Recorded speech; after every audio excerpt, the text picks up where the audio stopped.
ওয়াসাল্লাম আব্দুল্লাহ আনসারী রাদিয়াল্লাহু তাআলা আনহুকে প্রশ্ন করলেন, ও আব্দুল্লাহ আনসারী, তোমার ব্যাপারে আমি শুনেছি তুমি নাকি সবার শেষে মসজিদে যাও, আবার আমি সালাম ফেরানোর সাথে সাথে তুমি সবার আগে মসজিদ থেকে বের হয়ে যাও, কারণটা কি জানতে চাই?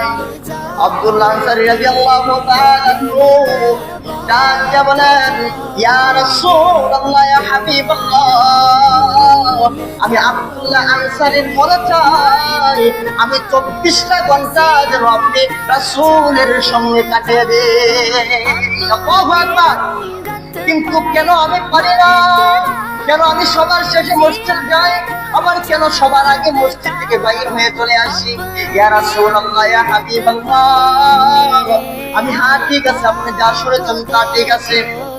যখন মসজিদের ভিতরে ইকামত শুরু হয়ে যায়, আমি তখন জামাতের সাথে শরীক হই। যখন নামাজ শেষ হয়ে যায়, আমি আব্দুল্লাহ আনসারী আবার বাসার ভিতরে চলে আসি।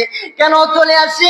ইয়া রাসূলুল্লাহ, ইয়া হাবিবাল্লাহ, আমার ঘরের ভিতরে একটা চাদর ব্যতীত, একটা শাল ব্যতীত দ্বিতীয় আর কোনো শাল নাই, দ্বিতীয় আর কোনো কাপড় নাই, যে কাপড় পরে আমি মসজিদের নববী চলে যাই, আমার স্ত্রী নামাজ আদায় করবে। আমি আব্দুল্লাহ আনসারী যদি মসজিদের ভিতরে যদি সময় লেট করে ফেলি, আমার যদি দেরি হয়ে যায়, সূর্য অস্ত যাবে, আমার স্ত্রী ঘরের ভিতরে নামাজ পড়তে পারে নাই, নামাজের জন্য অপেক্ষা করতেছে, আমি আব্দুল্লাহ আনসারী যদি মসজিদের ভিতরে দেরি করি, আমার স্ত্রী নামাজ ছুটে যাবে, এই কাপড় পরিধান করে আমার স্ত্রী নামাজ আদায় করবে। আল্লাহু আকবার। এবার নবীজি চোখের পানি ছেড়ে দিয়ে আব্দুল্লাহ আনসারী রাদিয়াল্লাহু তাআলা আনহুকে বুকের ভিতরে জড়িয়ে দিয়ে বুকের ভিতরে টেনে নিলেন।